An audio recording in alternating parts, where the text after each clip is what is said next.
Passagers a destinación del vuelo 711 con destino a sentarse a la puerta de embarque B.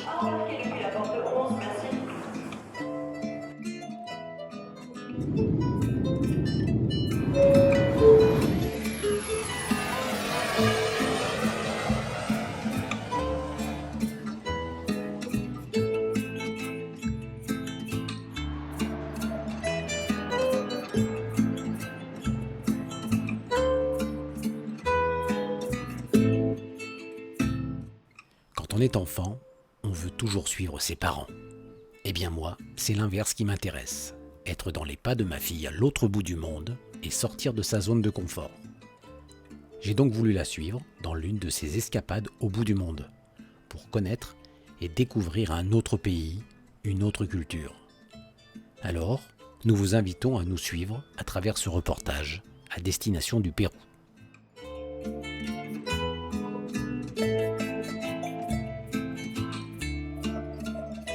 Si je pouvais un jour vivre ça avec ma fille, j'avais vraiment envie de le faire, donc c'est pour ça que j'avais réfléchi pendant un moment et j'ai dit je ferais ça comme cadeau, voir ma fille dans un autre contexte que d'habitude, quoi. C'est pas donné à tout le monde de pouvoir partir avec son père et partager un moment comme celui-ci, on sait déjà que ce sera un moment fort et émouvant. Et donc on a choisi le Pérou, effectivement, parce que c'était un peu plus facile que le Chili ou la Patagonie, parce qu'on est quand même sur un séjour un peu court, mais bon, il y a quand même de belles choses à faire, voilà. Vaya folclórico, oye, disculpa la tardanza y los dolores de cabeza, ¿sabes? Agradezco tu paciencia y esta gran oportunidad. Dile, ya tú ves, como siempre la brega. Ahí nada más. On va où là? On va essayer de chercher un truc touristique de plus pour essayer de visiter et d'être un peu plus encadré parce que c'est quand même archi grand Lima.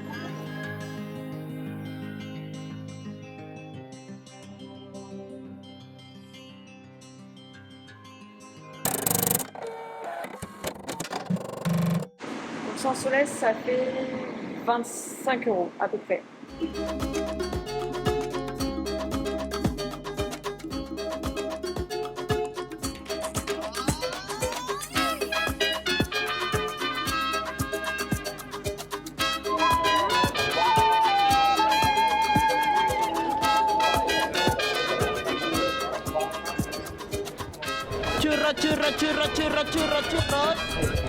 Nous commençons notre road trip par la visite de Lima, la capitale du Pérou. C'est une énorme métropole de 12 millions d'habitants, une des rares capitales d'Amérique du Sud à se situer en bord de Pacifique. À part son centre historique préservé et certains quartiers pittoresques, c'est une ville que nous avons trouvée très polluée et très bruyante.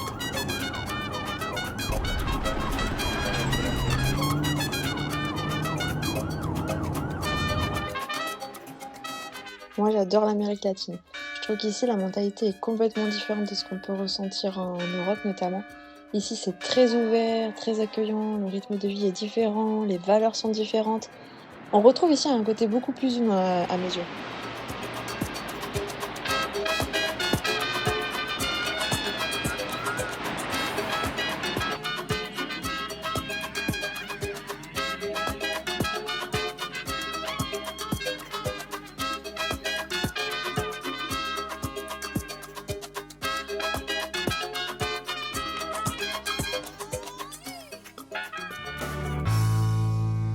Bon, deuxième jour, déjà.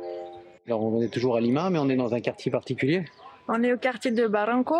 C'est un quartier un peu bohème, très coloré. Il y a des graffitis, des petits cafés style un peu bohème. En fait, c'est notre coup de cœur. On préfère clairement le charme d'un petit quartier bohème que la grandeur et le brouhaha d'un Lima à la fois assez moderne par l'architecture avec des gros édifices, des enseignes de luxe face à la mer. Et d'un autre côté, la pauvreté avec des petits bâtiments laissés à l'abandon dans le cœur même de la ville en fait.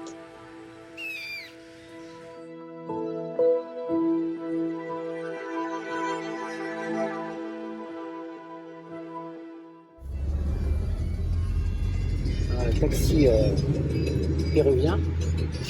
Alors, c'est différent? C'est à 4 € ou pas? Ouais, c'est 4 euros. Je pense que les révisions techniques sont passées tous les 2 ans. Ceinture, il n'y en a pas. Enfin, une sur deux. C'est pas mal, une sur deux déjà. Voilà, t'en as moins un des deux qui est sauvé. Et il y a la radio. Il y a la radio, ça sonne ça.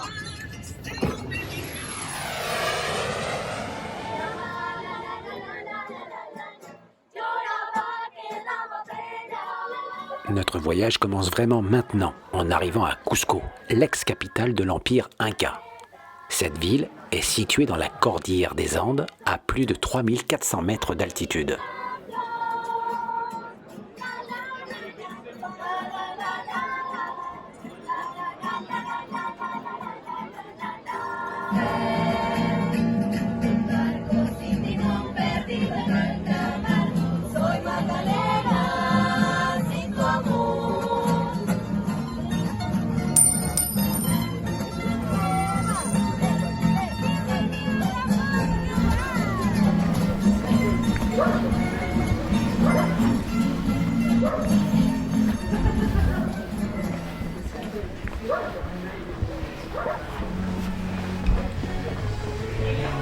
Donc tout à l'heure, on n'avait pas les clés, on a juste sonné. Là, on a les clés. Et donc on va vous montrer dans quoi on est arrivé. L'hôtel s'appelle Aton. Voilà, et attention, on y va.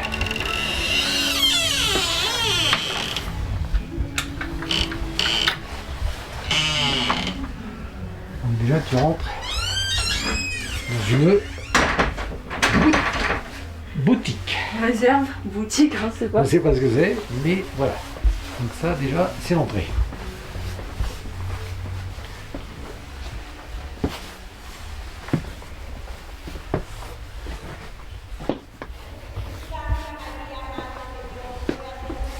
Ça, c'est la salle.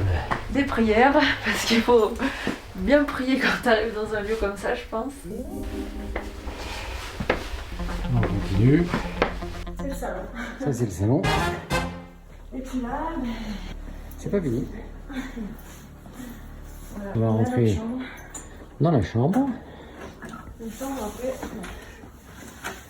Toute petite chambre. Petite chambre mignonnette, voilà.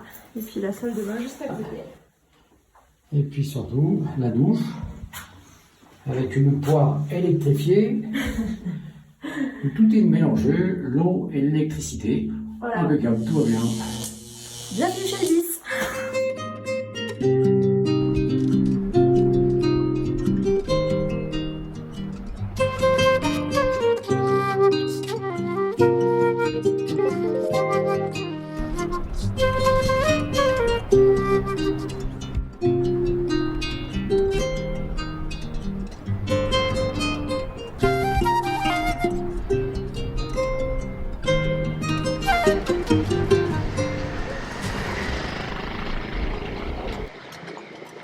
Comme vous avez pu le voir hier soir, on est arrivé tard sur Cusco avec la découverte De l'auberge. de l'auberge avec les étoiles dans le ciel. Mais c'est sympa, on est dans le dur, on est dans le vrai. Donc là aujourd'hui, donc on va aller visiter Cusco et son quartier historique. Ouais, on va visiter le quartier historique, les petits alentours où il y a des points de vue un peu panoramiques sur la ville. Il y a tellement de choses à voir ici. On va aller voir un ancien pont colonial. Puis on va essayer de manger un peu local, comme toujours, dans les petits restos, pas très cher, parce que ici c'est comme ça. On mange à peu près pour 6-7 euros, boisson, entrée, plat. Sachant que la nuit qu'on vient de passer coûte 7,50 € avec le petit déjeuner. Donc Ouais. ça vous donne une idée quand même du coût de la vie ici. On n'a pas de l'eau chaude par contre. Ah oui, on ne peut pas tout avoir. Voilà. Cusco, c'est vraiment le berceau de la civilisation inca, où regorge des merveilles comme des temples, des cathédrales et des musées.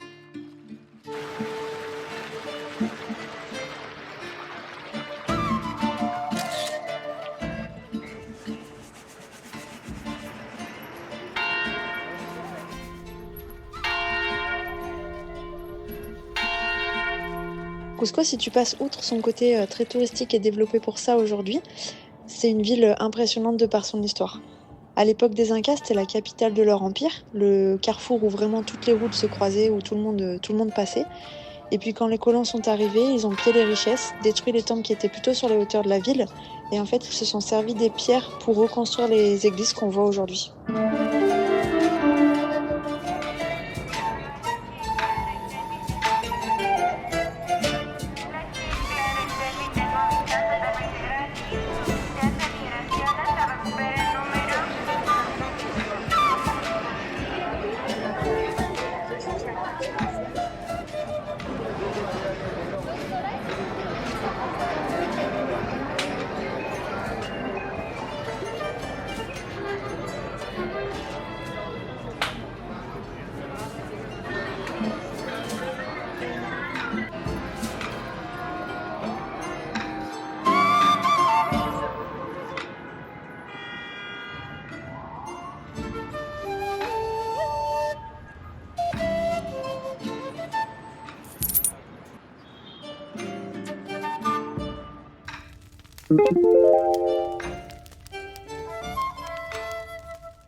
Viajipa, Polkaipa, Hapunchismanta, Pachamanchismanta, Tukuy Sunko, Tukuy Corazón, Aikaikuna, Panaikuna, ya. Hampuy, Hampuy, Atunchaska, Aitawaira, Amacocha, Atuncoichi, Pachamama, Apo Sacsayhuamán. Jessica. ¿Solo? Sí, solo yo. Hampuy kunan kalpancha napa ilankañimpa purinimpa salos nimpa trabajumpa viajimpa jolpempa pachamama kalpancha napa unión salos trabajo viajunan Hampuy.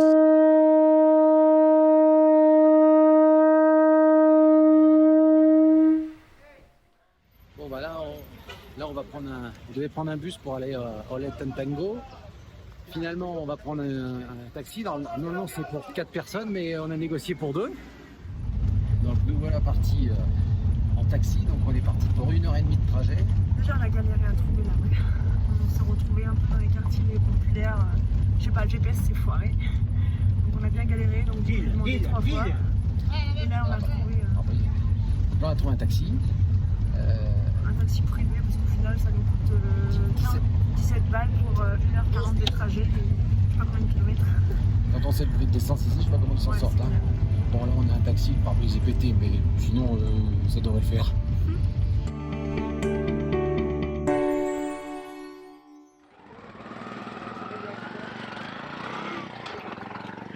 Moi, je ne connais pas, donc ça y est.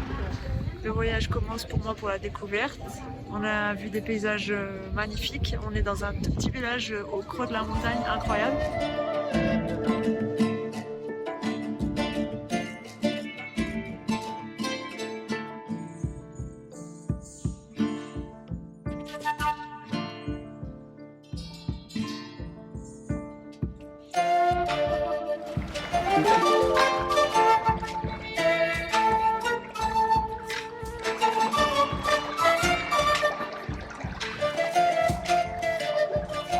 Là on est parti vers la première visite de notre premier vestige.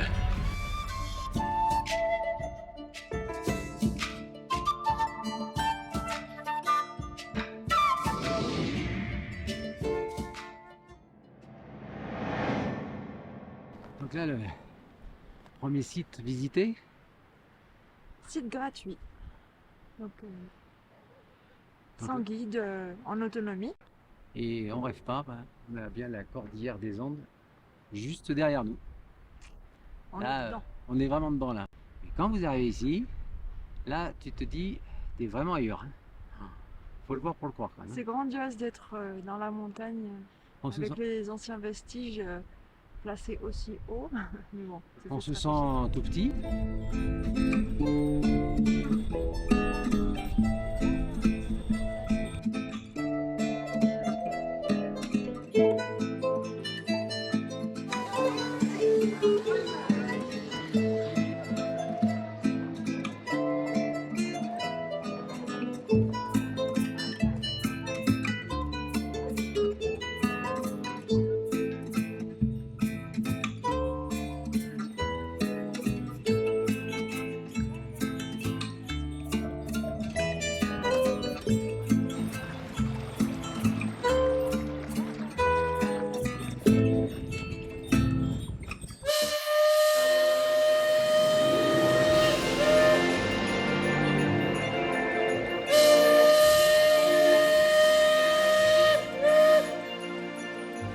Nous prenons le célèbre train de la compagnie Perurail pour nous rendre à Aguascalientes, toujours dans la vallée sacrée. C'est le point de départ pour nous rendre au Machu Picchu, la 8e merveille du monde.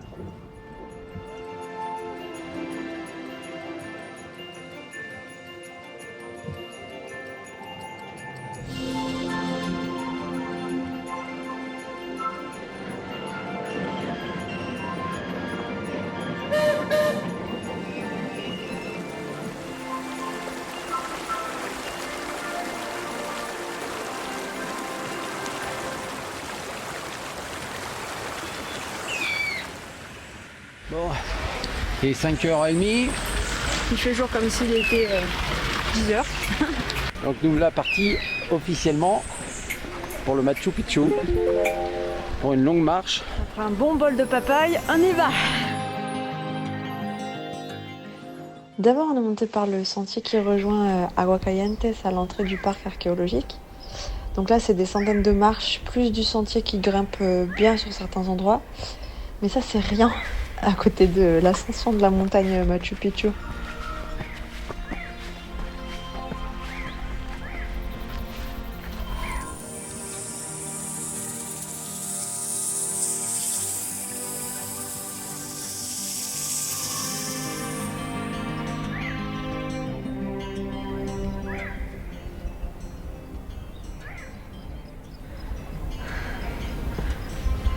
Eh bien, On se sent petit, hein.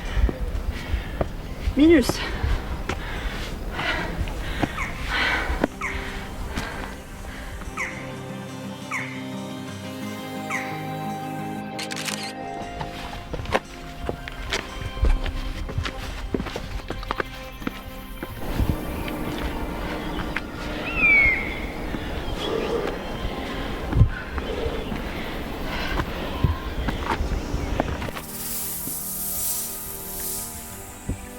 En fait, ça n'en terminait plus, mais à cause du dénivelé.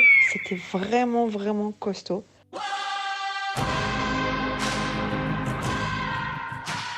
En fait, on savait même pas qu'on avait l'ascension qui était compris dans le pack d'entrée, donc on sait pas du tout dans quoi on s'est embarqué. 2h30 de marche. 2h30. On arrive enfin au sommet, au Graal. Puisqu'on surplombe le Machu Picchu. Donc on est sur la montagne du Machu Picchu. Donc là, c'est magnifique. Par contre, une fois arrivé en haut, juste un gros waouh. Parce que la vue panoramique à 360 degrés, c'est impressionnant et c'est tellement beau. Ça y est, on y est. Deuxième Machu, il n'a pas changé.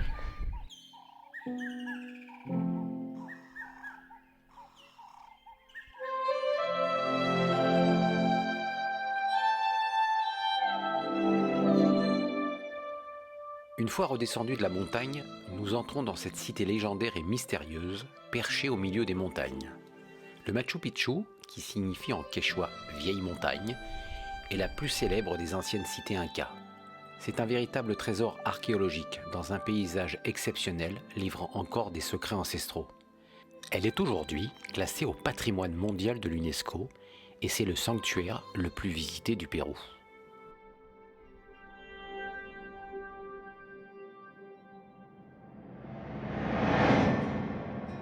Nous continuons notre périple vers Maras pour y visiter les Salinas, situées sur les hauts plateaux à près de 3000 mètres d'altitude. C'est grâce à une source saturée en chlorure de sodium que les 1200 salines permettent à 800 familles de travailler. Es cada mes, ¿no? Ahora solamente 6 meses de producción, entre mayo, junio, julio, agosto hasta septiembre. C'est 6 mois entre mai et septembre de production. De acá salen varias clases de sal, sal medicinal, sal de consumo, ¿no? Il y a plusieurs catégories de sel. Le sel médicinal, enfin pour la médecine, le sel pour consommer avec la nourriture. ¿Ya? Entonces, estos pozos vienen desde años atrás, desde época de los incas. Probablemente que eran pocos, pero hoy en día se han aumentado más pozos. Pero estas sales con la radiación del sol llegan a producir. En fait, c'est avec la radiation du soleil. Il y avait des bassins qui existaient déjà à l'époque Inca, ils en ont créé d'autres. Et ceux qui sont plus pour le médicinal, c'est ceux qui sont en bas par rapport à l'exposition.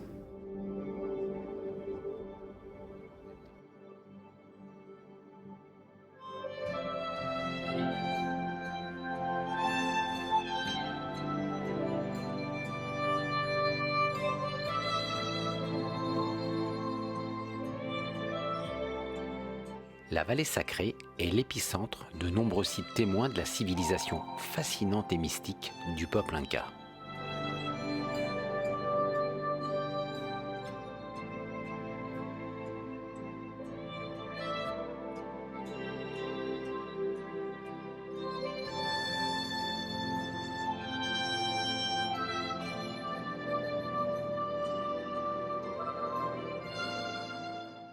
En continuant notre chemin à travers des routes désertiques, nous arrivons dans un nouveau site archéologique qui était un centre de recherche agricole en forme d'amphithéâtre.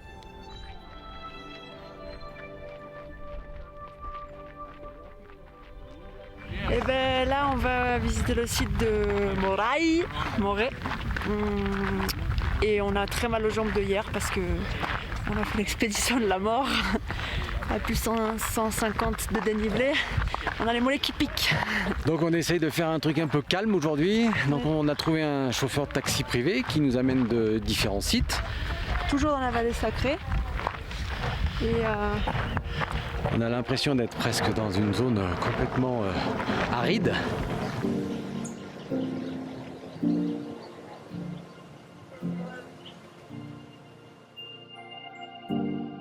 Malheureusement, comme c'est pas la saison des pluies, on le voit un peu à sec. C'est vrai qu'en hiver, c'est beaucoup plus verdoyant. Les Incas ont créé une vingtaine de microclimats différents, avec en prime un système d'irrigation. Grâce à des écarts de température atteignant les 15 degrés entre les terrasses du haut et du bas, ils pouvaient cultiver de nombreuses plantes provenant des Andes, mais également de la jungle amazonienne. En fait, ce qui est fascinant, c'est qu'avec ce système, ils ont réussi à introduire énormément de variétés de plantes qui ne pouvaient pas pousser dans cet environnement et avec ce climat. D'abord dans un but médicinal, puis ensuite agricole. Ils ont vraiment réussi à tout adapter pour que l'écosystème se développe.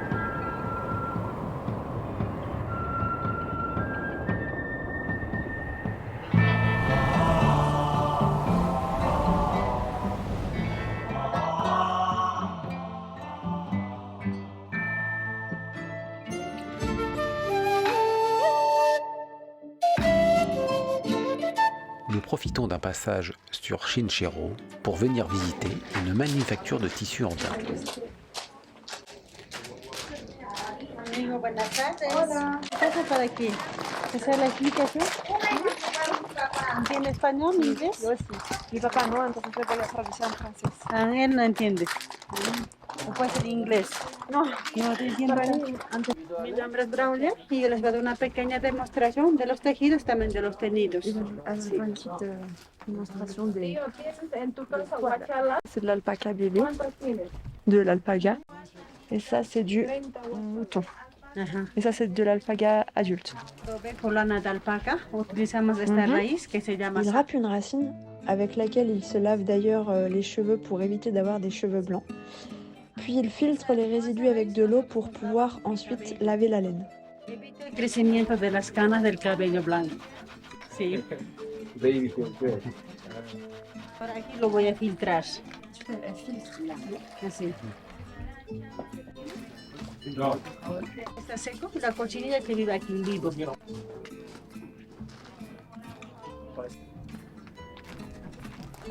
Esto está vivo la cochinilla. Wow. Ahora esa cochinilla la voy a sacrificar. Pour les couleurs, ils se servent d'insectes qu'ils écrasent ou de petits minéraux afin d'en retirer de la poudre colorée qui, une fois mélangée avec le liquide, servira de teinte pour la laine. Este otro color. Ahora para otro color voy a poner la sal que traemos de Maras Moray.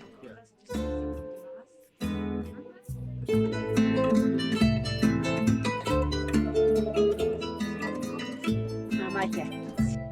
Pasamos a sacar los colores. Et ensuite, voici notre travail qui est réversible.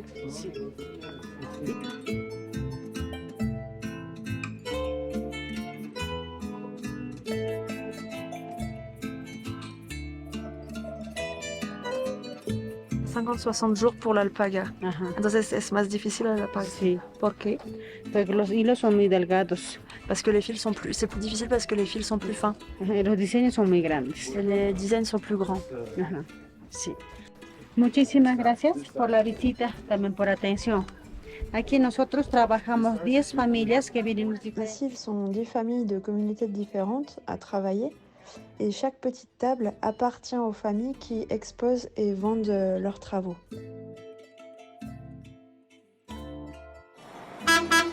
Donc là, nous sommes partis pour 8 heures de voyage minimum. Et on a eu à faire Un Marco, un agent de la voyage top, qui nous a amené jusqu'à la gare routière, nous a tout expliqué comment embarquer. Payer la petite taxe pour sortir de Cusco, parce qu'ici tout se paye. Tu payes le parking pour rentrer, la taxe pour sortir de la ville, que ce soit en bus, en voiture, à pied, peu importe. Donc on vous retrouve demain en Amazonie. C'est uniquement par la route, et quelle route, que nous rejoignons l'Amazonie péruvienne. Ce bus, qui traverse une partie de la cordillère des Andes, avec des passages à près de 5000 mètres d'altitude, nous conduisent, après une longue nuit agitée, vers un tout autre décor.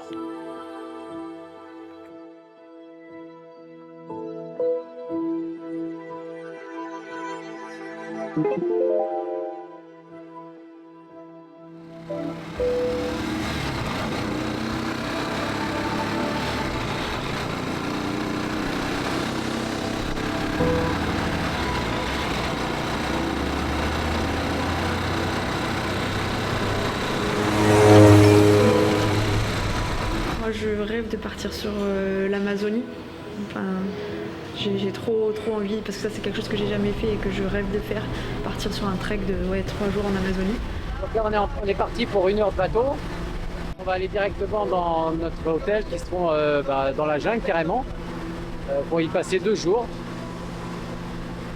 Effectivement, dépaysement total sur cette partie du Pérou qui est complètement inverse du reste du pays.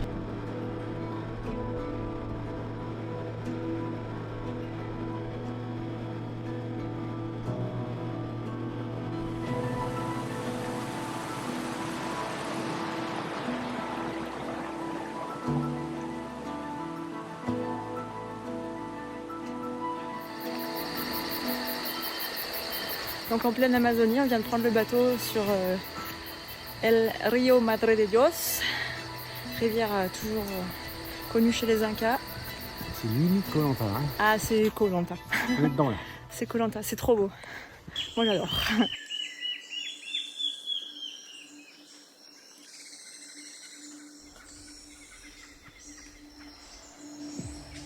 L'Amazonie péruvienne est une jungle extraordinaire, que la nature a dotée d'une diversité de faune la plus grande du monde et d'une flore paradisiaque pour tous les amoureux de la botanique.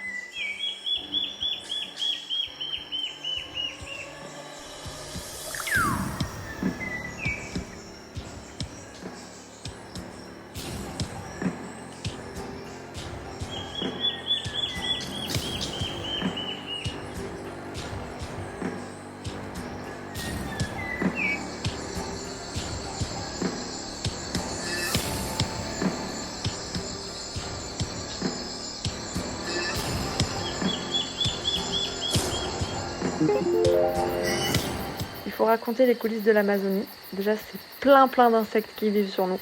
C'est des moustiques qui te collent sur le moindre bout de peau, non couvert toute la journée, mais qui te donnent des démangeaisons parce que tu transpires à cause de l'humidité constante. C'est des fourmis mortelles qui se déplacent en file indienne devant le lodge.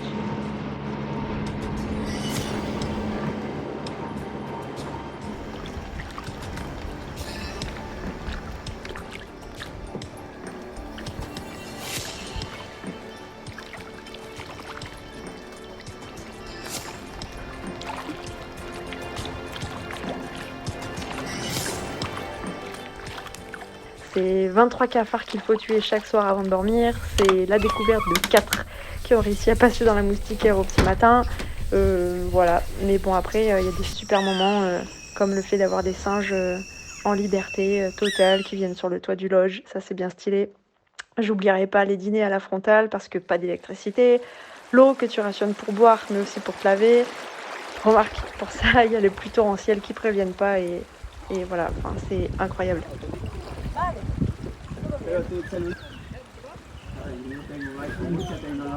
Avec un moustique en direct qui vient d'essayer de me piquer, parce que j'ai dû en voir 3 millions en 3 jours.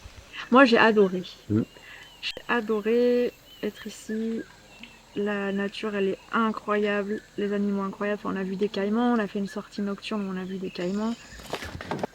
On a vu des tarentules, des mygales, des oiseaux rares, des perroquets. Trop beau. Après, le fait d'être ouais, dans cette zone complètement isolée, les lieux extrêmes, moi j'adore. En mode survie, quoi. Pas de wifi, pas d'eau chaude, pas d'électricité. Moi j'aime bien. 3 jours qu'on est dans le même t-shirt, j'aime bien. On a été aussi dans la réserve nationale. On s'est levé à 3h30 pour y être les premiers. On est rentré à quoi, 5h dans la réserve. Du matin, ouais. On a pris une petite barque, pas du tout stable, dans les mangroves. On a passé un passage comme ça. On a vu un caïman juste à côté de nous qui était en train de nous observer. Il n'a pas bougé, mais c'est un truc de fou parce que tu te dis, le caïman à tout moment il peut décider de péter un câble et d'attaquer le bateau. Bon, normalement, c'est que s'il se sent menacé, mais il est à notre hauteur, nous on n'a rien pour se défendre. Un coup de pagaie, qu'est-ce que tu veux faire? Laisse tomber.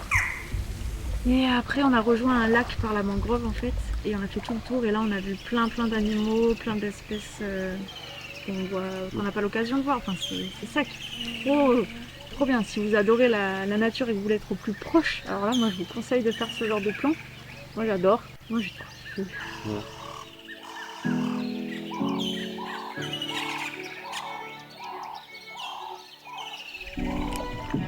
C'est donc au petit matin que nous visitons la réserve de Tombo Pata, située entre Puerto Maldonado et le parc bolivien du Madidi. Cette réserve s'étend sur 1,5 million d'hectares.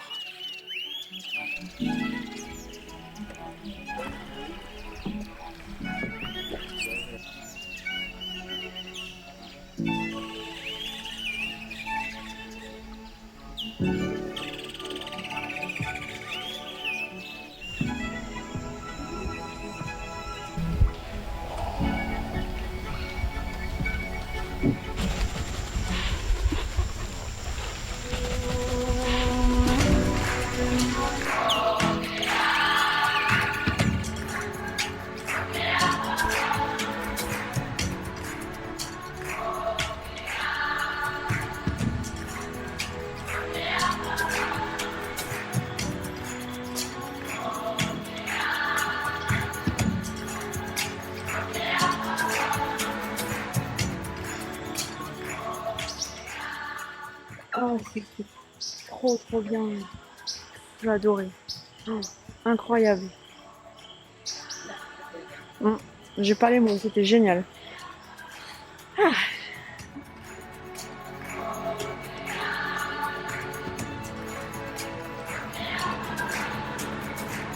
Ce soir, on repart avec un peu plus de civilisation du côté de Cusco et de confort pour finir ce joli périple.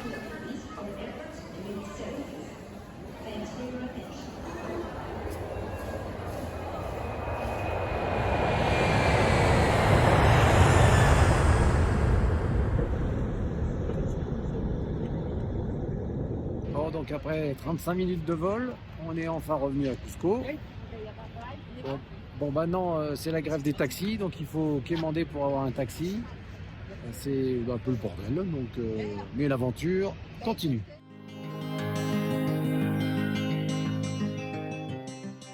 Alors on se fait un petit bilan, Ouais. parce qu'on est le dernier jour, enfin l'avant-dernier jour, mais Par demain. par demain. Alors tu me posais quoi comme question? Je te demandais ce que tu avais le plus aimé. Ce que j'ai bien aimé, c'est la vallée sacrée, forcément, avec le Machu Picchu et le fait de monter cette montagne là quand même si haut. Il y a l'effort, le challenge et le final, quoi. La vue, ça c'est magnifique. Bon, et toi alors, qu'est-ce que tu penses de notre voyage? Moi, ce que j'ai le plus aimé, c'est ce que j'attendais le plus, c'était l'Amazonie, parce que ce genre de défi, moi j'adore ça et que je connaissais pas. Et donc les attentes ont été bien remplies. C'était super. Moi, je serais bien restée encore quelques jours de plus.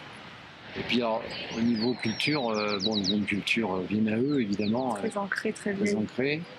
Et puis une population qui alterne entre effectivement des bidonvilles, des gens pauvres et des gens normaux et riches, forcément. Comme Faut pas dire normaux, mais disons que c'est des pays en développement. en développement. Et Il y a un vrai contraste, ça c'est sûr. Et qu'est-ce qui t'a le plus surpris ou un truc que tu dis ah waouh, enfin impressionnant. quand on arrive à Ollantaytambo, on nous prend plein la gueule parce que là c'est un changement radical, même quand on part de Cusco. On arrive dans un autre monde, quoi, avec la civilisation inca hyper présente, les vestiges toujours là, là on en prend plein la gueule. Moi, ce qui m'a le plus surpris, même si je sais que l'Amérique latine fonctionne comme ça, c'est Nous, on se plaint les 35 heures, mais là, les gars, ils sont du boulot de 6h à 22h le soir et ils ont le dimanche de repos et c'est tout, quoi. Ouais. Enfin, ils taffent tout le temps. Ils taffent tout le temps, ils sont tout le temps à essayer de charbonner pour s'en sortir, à vendre le moindre truc, mais ouais, on se rend pas compte de la chance qu'on a en France, ou du moins en Europe, c'est clair. Donc on va finir sur des images de Cusco vues de la hauteur, puisqu'on a fait un dernier périple en bus pour découvrir les hauteurs de Cusco et ses traditions. On finit sur merci mon papou pour ce super voyage. Merci ma fille d'avoir fait découvrir ça, je t'ai suivi. Je t'ai suivi comme prévu, donc j'ai pas été déçu, j'ai pu suivre. Donc j'ai porté comme toi le sac à dos. Et en forme papy, ouais, il n'est pas encore papy. Plus en forme que moi à certains moments, ouais. Donc voilà. Non mais merci mon papou.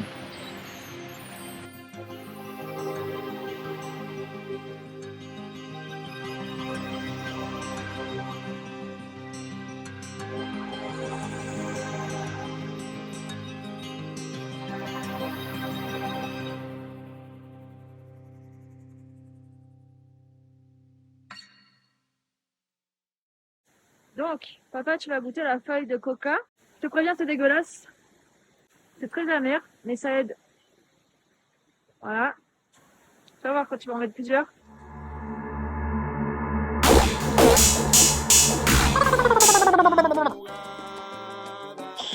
Je te filme. Tu m'as pas vu quand je suis tombée, mais j'aurais pu filmer aussi parce que t'es tombée aussi. Alors, grande première, on voyage en bus toute la nuit. Donc... C'est moi journaliste. C'est pas normalement, putain. Non, on est en direct sur BFM TV, Pérou. Donc voilà, donc on est des fauteuils qui vont s'incliner pour Vas-y, dormir. tu veux la démonstration à 180 degrés, moi je suis pensé. Ah, d'accord. Et bon, bref, ça s'incline. Même pas peur, en direct BFM. Donc, petit défi au milieu de la jungle, avec un passage sur un pont de singe et peut-être une tyrolienne. Alors, défi réussi, on a fait le pont de singe avec Jess. Bon, la tyrolienne on la fait pas parce qu'on n'a pas confiance en leur installation, parce qu'ils sont grimpeurs comme moi je suis plombier. Donc, moi je me sens pas trop, ouais, je suis pas trop en forme, je sais. Et puis surtout, pas la fière, du coup, tant pis. On a fait le pont. Les installations sont un peu archaïques. Ouais. On est suspendu à 25 mètres du sol. On a envie de quand même rentrer en France, donc voilà. Donc, non, on aurait pu le faire, mais on est moyen chaud, on est fatigué. Voilà. J'ai un insecte sur la main, je rends l'antenne à vous les studios. Presque dans une zone complètement aride. C'est magnifique. Rigole pas. Et on se contentera de ces images. Merci. BFM TV, on vous rend l'antenne. Qui officiellement pour le Machu Picchu, pour une longue marche.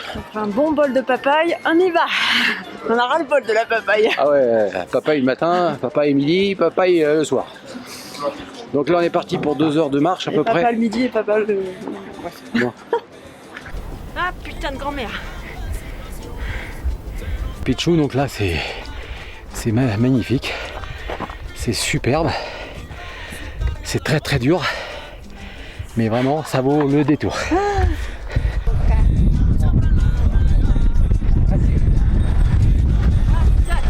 Gracias, gracias.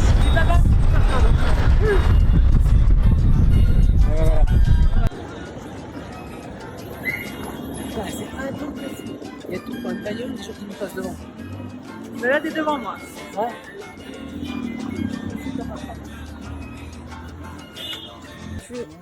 Ah putain, il y en a un sous mon lit. Ah, tue-le. Oh. Ah. J'ai cherché une côte de bœuf, mais ils en ont pas. Voilà, je suis en direct BFM TV christianmorin.com. Et là mon petit pipeau, Koh-Lanta. Ah, c'est Koh-Lanta. On est dedans là. C'est Koh-Lanta, c'est trop beau. Eh bien, on vous rend l'antenne, à vous les studios.